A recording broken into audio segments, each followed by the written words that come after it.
I was standing on the porch, watching the sun glide across the horizon, leaving fiery traces behind.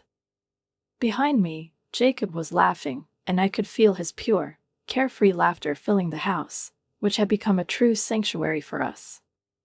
But in this silence, in this illusion of peace, there was one rough corner that wouldn't let me rest. Barbara. She was back. And I knew this wasn't just a chance encounter. There was a shadow in her gaze, something I would rather forget. Something I was ready to forget. But the past cannot be hidden. It always returns, like the sound of footsteps on the doorstep. My name is Penelope, I'm 30 years old, and I work as a financial consultant. My life before meeting David was quite measured, with clear boundaries and familiar days filled with numbers and reports. I never expected that one meeting could change my fate so drastically. It was like the meeting of two worlds, my peaceful existence and the turbulent river he brought with him. I remember that day as if it were yesterday. He walked into my office holding a stack of papers, his face full of concern. He seemed slightly confused, but there was something about him that immediately caught my attention. Tall, with short brown hair and deep eyes that smiled even when he didn't. He walked up to me, extended his hand, and said, "Penelope, right? I've heard you're the best when it comes to financial messes, that's what they say." I replied with a smile, "Let's see what we can do about that." As I carefully went through his documents, a conversation began that was about more than just numbers and taxes. We talked about favorite movies, music, joked about the best pizza in town. He was so passionate in his argument about who made the best pizza that I couldn't help but laugh. He made hours feel like minutes, and I suddenly realized that my financial consultations had turned into something much more enjoyable. "You know, I never thought sorting out my finances could be this pleasant," he confessed as we were wrapping up. "I guess I have a magical touch," I joked. He laughed, and from that moment, our story began. David suggested we have coffee as a way to thank me for making the process not so painful. It was his way of showing gratitude. We sat in a cozy cafe, talking about everything at once. We kept meeting, and each day I felt our connection grow. Coffee turned into dinners, dinners into weekend trips. We became inseparable, and 6 months later, he proposed. Without a second thought, I said yes. The wedding was simple but beautiful. I stood beside him, exchanging vows, thinking I had found my soulmate. David's mother, Barbara, was at the wedding, and though she looked stern, I saw something more than just parental strictness in her eyes. She was happy for us. At one point, with a half-smile, she whispered, "You'd better give me grandchildren soon." I thought about her words for a long time. Life in marriage was surprisingly easy. David and I kept doing our own things. He worked in real estate, and I worked at the firm. We still had our evening dinners, watched movies, and took walks in the park, enjoying each moment. We were a team, at least, that's what I thought. However, everything started changing when the topic of children began coming up more often.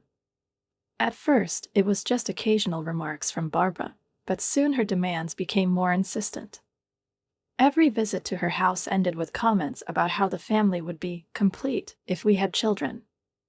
David always laughed off her worries. "Give us some time," he'd reply, but the pressure kept building. I tried to be patient. After all, she was just an excited grandmother. But her persistence began to weigh on me. It felt like our marriage had become more important to her than it was to David and me. One day, I told him, "David, your mom needs to take a step back. I feel like she's more involved in our marriage than we are." He was embarrassed but replied, "She's just excited, Penelope. Let's not make a big deal out of it." However, Barbara's influence was becoming increasingly obvious. She was getting involved in every aspect of our life, from how we should manage our finances to what we should eat. One Saturday morning, when David and I were enjoying a quiet breakfast, his phone rang. It was Barbara. David put it on speakerphone, as usual. David, dear, are you both eating healthy food? Remember, healthy eating is important for conception, she said, as if it were the most important thing in our lives. David smiled. Yes, Mom, we're eating healthy, don't worry. I forced a smile, but inside I was screaming. Each day, it felt like Barbara was watching our every move, like a shadow that never left us. Inside, I couldn't hide my irritation anymore, but I still tried to keep up a calm exterior. In the end, what could I do? She was his mother, and I just didn't know how to break free from this trap. The situation became even more tense when Barbara started visiting us more frequently. It was a real nightmare. One evening, out of the blue, she came to our house without any prior warning, carrying a stack of books. Penelope, you should start reading these books, she said with a slight air of superiority, placing a pile of parenting books on the coffee table. I glanced at David, hoping he would react somehow, that he would finally tell her she was overstepping. But he just shrugged. Thanks, Barbara, we'll figure it out, he said, and I felt an unbearable weight on my chest. Barbara kept visiting us. Her visits became a kind of ritual, as if she were monitoring us to make sure we were doing everything right, checking on something she was worried about. And every time she brought up the subject of children, David just nodded and agreed with her, never once standing up for me. It felt like I was losing my mind. One evening, after yet another visit from Barbara, I couldn't hold back anymore. We were sitting in the living room, and perhaps I spoke too harshly, but I couldn't stay silent. David, we need to talk. My voice was full of frustration. He looked at me in confusion, not taking his eyes off the TV.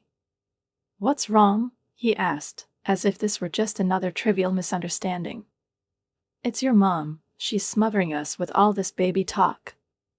We can hardly find time to be a couple without her interference, I said, trying to hold back the wave of irritation rising within me. Finally, David tore his gaze from the TV and looked at me. She's just excited, Penelope, he said, but I felt that this didn't answer my question. I couldn't understand what he meant by excited. I would have called it obsession. Don't you see that she's become the third person in our marriage? I asked, and there was a note of despair in my voice. David sighed again and shrugged. She's my mom, Penelope. What do you want me to do? It felt like a blow. Tell her to stop worrying, I said, but deep down, I already knew that no words would change anything. It's not about worrying, David, it's about respecting our decisions, our space, I whispered, trying to make him understand how important this was. But his response was like a lightning strike. He simply turned back to the TV screen. And the conversation was over. But that wasn't the end of the problem. On the contrary, everything only got worse. Barbara's visits became more frequent, and her comments more intrusive. One day, she suggested we go on vacation, claiming it would help us relax and possibly help with conception. Another time, she advised me to quit my job to reduce stress. Every word, every remark, everything started to feel like dictatorship. And David let her dictate our life, every time I just looked at him. I began to feel like a stranger in my own marriage. The love that once bound us seemed distant, like a mirage. The mutual understanding that had been the foundation of our union disappeared, dissolved in the shadow of Barbara, who seemed to have become the center of everything. The constant pressure about having a child became a real stress for both of us. David and I started arguing more often, and those moments when we laughed and enjoyed each other's company felt completely distant and unreal. But I kept hoping. Hope was the last thing I held on to as everything around me was falling apart. I hoped that we would find our way back to each other, that everything would work out. But then came that evening, the one that would change everything. David came home late, and something in his behavior immediately showed me that something was wrong. He looked downcast, his face was closed off, and his eyes were dull. I was standing in the kitchen, trying to prepare dinner when he walked in. "David, is everything okay?" I asked, noticing how quiet he was. He slumped into a chair at the kitchen table, covered his face with his hands, and I felt a chill run down my spine. "We need to talk, Penelope," he said, and I knew that something I had feared for so long was about to happen. I sat down across from him, trying to hide my anxiety. My heart was pounding so loudly it felt like everyone around us could hear it. I looked at David, who wouldn't meet my gaze. It was strange, and I felt another cold shiver run down my back. Why was he avoiding my eyes? We hadn't talked about this before, but we both knew what it was about. He started speaking, but not immediately, as if the words were stuck in his throat. "It's because we're trying to have a baby," he finally said, and I felt the ground slip away from under me. My hand froze on the table, and my gaze fixed on his face. He didn't meet my eyes, and I realized something was wrong. He knew something I didn't. I couldn't hold back my worry and asked, "What about it?" But a heavy knot formed in my stomach. "We went to the doctor, remember? For those tests we had been waiting for so eagerly." He looked at me, finally meeting my gaze. There was something in his eyes, a mix of determination and regret. "The results came in today," he said quietly, and I felt even worse. His words hung in the air. I sat there, trying to process what he meant. "It's not you, Penelope. It's me," he added, and I felt something crack inside me. It wasn't relief. It was something more, an awful premonition. "What do you mean?" I barely managed to say, unable to believe it. His voice carried a strange silence, as if he had already made up his mind. "The doctor said I have a low sperm count. I'm unlikely to be able to have children," he said, and each of his words struck me like blows in my head. I reached out for his hand, trying to comfort him, but he pulled it away, shaking his head. I felt his coldness burn through me. "No, you don't understand. I can't. I won't go through this." His words were as firm as stone, and I felt myself being consumed by shock. This wasn't just a refusal. This was complete alienation. "Why?" I almost screamed, but immediately caught myself. "If there's a chance, why don't you want to try?" He still wouldn't look at me. "This is my decision, Penelope. I just can't." His hard words tore through me, leaving nothing but emptiness and helplessness. "David, please, don't let this come between us. We can get through it," I pleaded, almost physically feeling how the distance between us was growing. He stood up, avoiding my gaze. "I need some time alone to think about all this," he said, and walked out, leaving me alone. I sat in the kitchen, trying to make sense of what was happening. How could this have happened? Why didn't he even consider treatment? Why had his pride, his detachment from us and everything that had bound us together, become more important than our chance at a future? The next few days felt like walking on eggshells. David barely spoke to me. And when he did say something, his words were short and cold. The distance between us grew, like a crack in the foundation of our marriage, widening with each passing day. Then, finally, came the day that turned that crack into a gaping hole. David came home late again. I was already in bed, pretending to be asleep, trying not to think about what was happening. I heard him come in and begin talking quietly on the phone, thinking I couldn't hear. But I did hear his words, and they pierced my heart like a knife. "Yes, Mom, I got the results." "It's not good." "No, I don't want treatment." "I know, but I just can't." "Yes, I'll figure something out," he said. "Mom." He was talking to her about something so personal, something he had barely discussed with me. I felt everything inside me tighten. It was a betrayal. I lay there in the dark, grinding my teeth, as tears slowly streamed down my face. It felt like my world shattered that night, and I didn't know how to fix it. I now understood that Barbara's shadow had loomed over our marriage far more than I had imagined. That moment became a final revelation for me. David was her son. She was his first woman, his first support, his first love. And me? I was just his wife, and that didn't seem to mean anything anymore. Life in our house became unbearable. David and I had turned into strangers living under the same roof. Everything that had once bound us together, love and tenderness, now seemed like a distant illusion. But the worst part was that I didn't know what to do. How do you fight for something that you can't bring back? How do you save something that no longer exists? I had felt unwell for several years. At first, I thought it was just stress, work, relationship issues, constant tension, but gradually, it got worse. I felt drained, as if each day took a little bit more of my strength. But when I missed my period, something inside me snapped. Part of me was even afraid to think about it, fearing I might let myself believe that I could be pregnant. But another part of me understood that this couldn't be ignored. I had to know the truth. So one morning, I went to the pharmacy and bought a pregnancy test. Sitting on the edge of the bathroom, I stared at the box, gripping it so tightly that my fingers turned white. All I could think about was the moment when the test would be ready.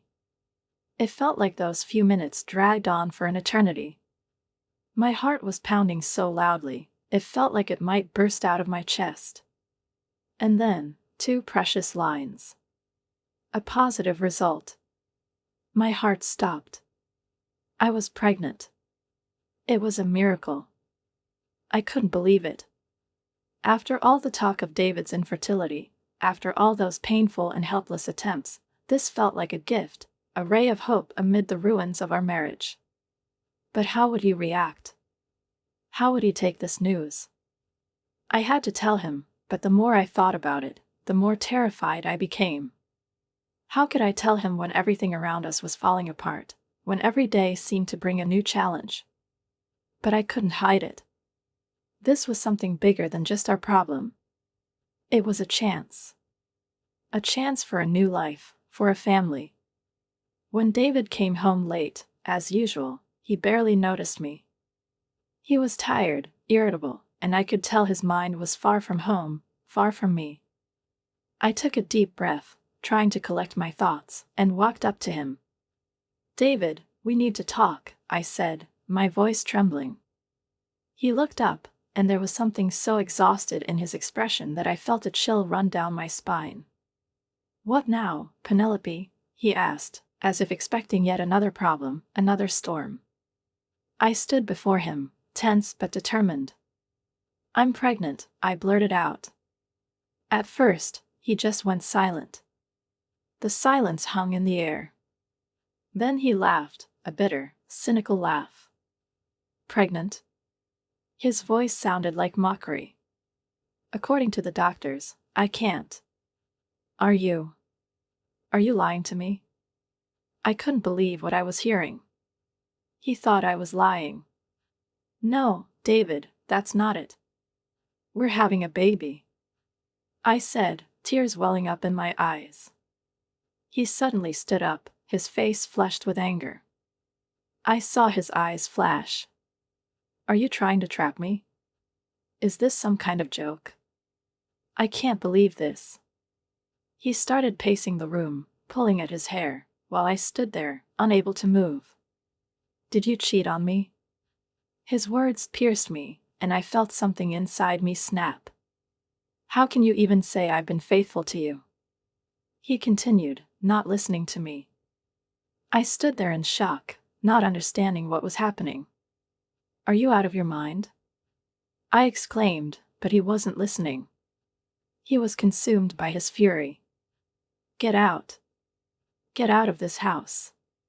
His voice was so harsh, I literally felt those words penetrate my soul. I tried to approach, begging him, "David, please, let's talk about this. We can go to the doctor to confirm it." But it was like talking to a wall. He turned and stormed out of the room, slamming the door so hard I nearly lost my balance. That night, I slept in the guest room.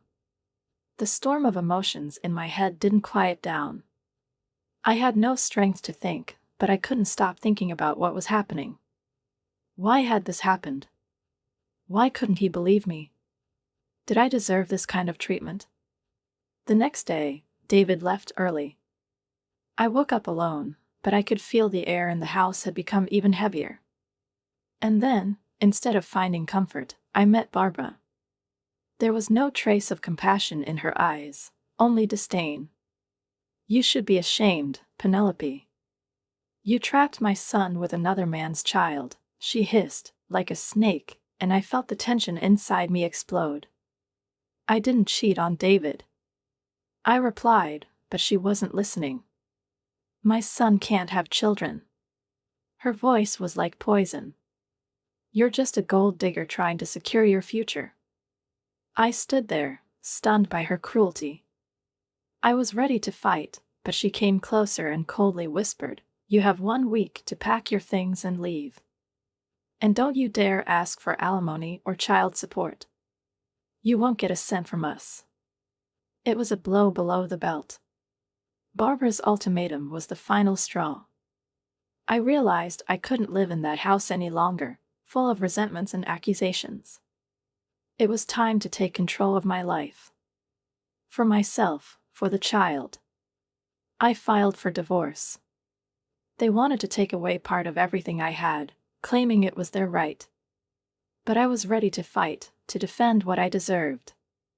After all, everything I owned, all my savings, property, it was all mine long before David entered my life. I knew I could prove that if necessary. Attempts by his mother and David himself to take what was mine failed miserably. Trying to claim alimony would have been laughable if it weren't so sad. I didn't ask for a penny. I didn't need any financial ties with him. I didn't want him or his mother interfering in my life again. I was determined to start over, to free myself from their toxicity, from their resentments and accusations.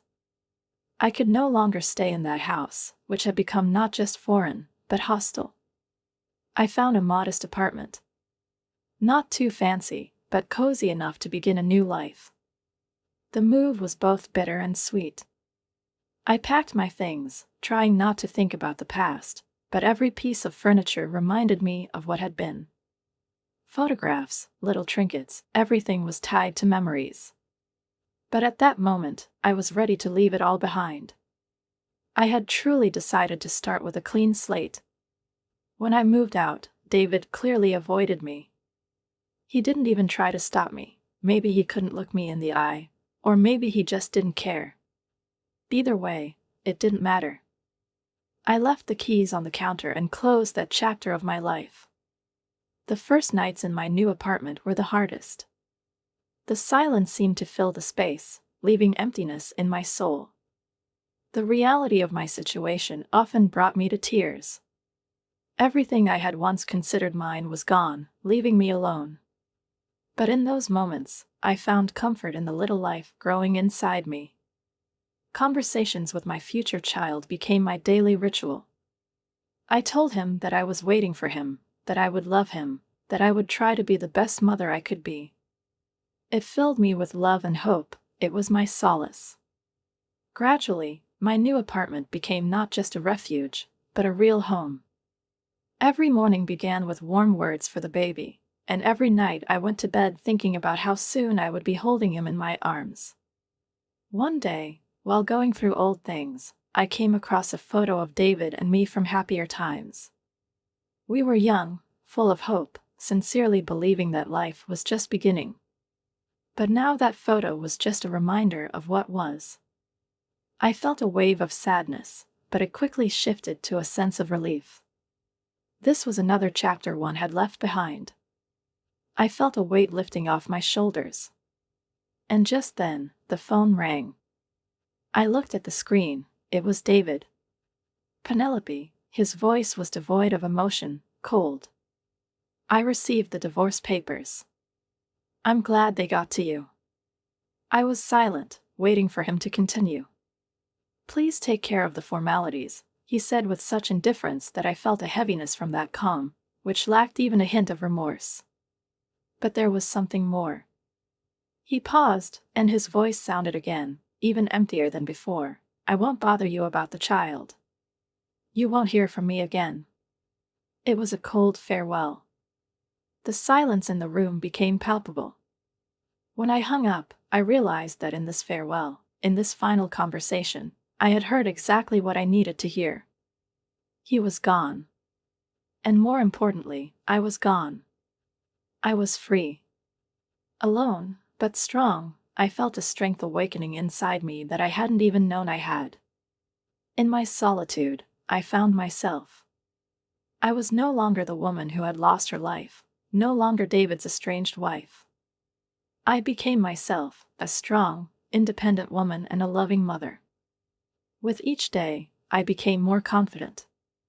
One evening, sitting on the couch, I was flipping through a magazine while my 4-year-old son Jacob played with his toys on the floor. It was one of those rare quiet moments when everything seemed peaceful, when you can allow yourself to briefly forget about the struggles that still lay ahead. But that moment was interrupted by a sudden knock at the door. I stood up, puzzled, and went to open it, wondering who it could be at this hour. Standing on the threshold was a woman I barely recognized, but in her eyes, there was a familiar sadness. "Hi, Penelope," she said hesitantly. "Long time no see." It took me a few moments to realize who she was. And then I recognized her, Linda, a friend I had met through David. Linda. I realized that she was the one who had brought me here. "Yes, you brought me here," she said, nervously stepping past me and glancing at Jacob, who was now peeking out from behind my legs. "I thought you should know about David," she continued, and I felt a chill run down my spine. David. Hearing his name, I froze. What happened to him? I asked, trying to keep my voice even. Linda sighed and said, "Things aren't going well for him, Penelope. After you left, his life went downhill. He became an alcoholic, remarried a few years ago, and had a son. But the boy was born with disabilities." I stood still, feeling a storm brewing inside me. Every word Barbara had said seemed to pierce me like a cold knife. Her contempt for me, for David, for our son was not just insulting, it was monstrous. My heart was pounding so loudly that it felt like I could hear it even over the noise in the park, which once seemed so lively and carefree. Now it was filled with a buzzing, and I could barely hear my own voice. Barbara continued to look at Jacob with that same cool impatience in her eyes, and instinctively, I stepped forward, positioning myself between them, as if trying to shield my son from this woman. She wasn't a stranger, she was David's mother, the woman I had once shared part of my life with. But now she was completely unfamiliar to me. In her eyes, I saw something else, a thirst for control, a desire to reclaim what she had once lost, an absolute disregard for what mattered to me. "You have no right to be part of Jacob's life, Barbara," I said, my voice firm despite the turmoil inside me. I saw her face twist with anger, and she began to say something, but I interrupted. "You turned your back on me when I carried your grandson, you supported David when he left, and now, when you see his life in ruins, you want to come back and use Jacob? That won't happen." She stepped forward, her eyes flashing with hatred. "You can't keep me from my grandson, Penelope." Her words were filled with fury and desperation. I couldn't believe it. She spoke as if I were just some obstacle in her way, something less important than her goal, which seemed to be more important to her than relationships with her own family. Barbara still didn't understand that for me, this was more than just an offense. This was my life, and I had every right to choose who would be in it and who would not. "I'm telling you, you won't be a part of my son's life, Barbara. You can worry about your other grandchildren, but with Jacob, it won't work," I said calmly, but with a strength in my voice that even surprised me. I knew that what was happening was not just about me. It was about my child, about the future I had to build for him and me. Barbara stood silent for a few seconds, her face turning red with anger. But instead of continuing the argument, She turned and walked away, her steps quick, almost hurried, as if she were looking for an escape from the situation. I didn't try to stop her. When she left, I stood there, in the center of the park, feeling the air around me suddenly lighten. My thoughts were jumbled, but now I was certain, with each step, with every decision, I was moving further away from the past. This was my life, and no one had the right to destroy the reality I was creating for myself and Jacob. I looked at my son. Jacob kept playing, his laughter pure and sincere, untouched by a single thought of the past. This was our life, and no one, not even Barbara, could take it away from us. I firmly declared, leaving no room for doubt, I can and I will. My heart, filled with confidence, echoed in my voice, which did not tremble. I would not allow people into my life who divided into normal and not normal. Jacob didn't need anyone who valued people by their health, who saw the world through a distorted lens of prejudice. He will not be part of your twisted view of family, I said, meeting her gaze, which was full of surprise and indignation. Barbara froze, as if about to argue, but I interrupted her, feeling my strength growing with every word. This conversation is over, I declared firmly. Stay away from us, Barbara. Your presence here is not just unwanted, it's unwelcome. I took Jacob by the hand and turned, heading away, leaving her standing alone. She remained there, her face a mix of anger and disbelief, as her figure slowly faded into the park. We walked in silence, and in my heart, there was only one question. How could she, David's mother, treat her own grandson like that? Jacob looked up at me. His eyes were full of innocent questions. Mom, who was that woman we used to know? He asked, not understanding the full weight of the situation. I felt a slight pain that he had to face this, but as always, I answered gently, Sweetie, she's no longer part of our life. My voice was warm, but there was resolve in it. I wanted him to grow up in a world free of hate and prejudice. When we got home, I sat on the porch and looked at the sunset. The sky was painted with warm hues, and I felt a sense of peace envelop me, filling every part of me. I hadn't known this feeling before, in that world which once seemed too loud, too restless, too painful. But now I was here, in my home, with Jacob, and that was all that mattered. Jacob's laughter echoed in the house as he played, his voice carrying that light I so deeply wanted to preserve. Life had found its quiet rhythm, and the storm of the past, though still distant, no longer threatened. They were memories, old and no longer so painful. Suddenly, Jacob ran up to me, holding a drawing in his hands. He beamed with pride, his eyes sparkling, and his face was full of joy. Mom, look what I made. His voice was filled with genuine delight. I looked at the sheet of paper, where a bright sunny day was depicted, with the two of us smiling in its rays. It was such a simple, yet incredibly sincere picture, my little artist. I leaned down, hugged him, and said, It's beautiful, Jacob. You're a true artist. He glowed with happiness, and I couldn't help but smile.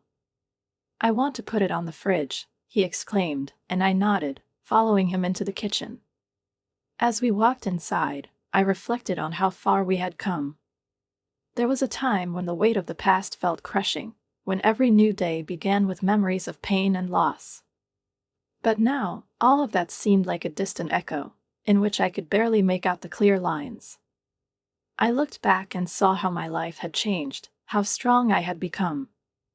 Later, when Jacob had fallen asleep, I sat in the silence, a cup of tea in my hands, thinking about everything. Suddenly, the phone rang. I hesitated but decided to answer. Hi, my sister's voice was warm and caring. Hi, Penelope. I just wanted to check in on you and Jacob. We're doing well, Anna, I replied, smiling into the phone. Jacob is growing so fast. I heard about your argument with Barbara. Are you okay? Her voice was filled with concern. I sighed but answered calmly, Yes, yes. It was unexpected, but I'm fine. just a reminder of the past. You've come so far, Penelope, you're strong, and you've built a beautiful life for yourself and Jacob, she said, and those words were like the support I had so often lacked in moments of doubt. I felt warmth fill my heart. Thank you, Anna, that means a lot. We continued chatting, discussing everyday things, and that conversation became a real comfort to me. It was a reminder of the support that had always been there, in the form of my sister, who had stood by me through both joy and sorrow. When I entered the kitchen, I noticed Jacob's drawing on the fridge. It was still there, and I thought about how much we had both been through. The pain and anger of the past had quieted, and in their place, there was only space for healing and new beginnings. Later, as I went into Jacob's room, I leaned over his bed. He was peacefully asleep, his breathing even and calm. I kissed his forehead, whispering softly, "Good night, my little artist." In the silence, beneath the stars, I felt everything changing. The echo of the past was fading, giving way to hope, strength, and the unconditional love between a mother and her son.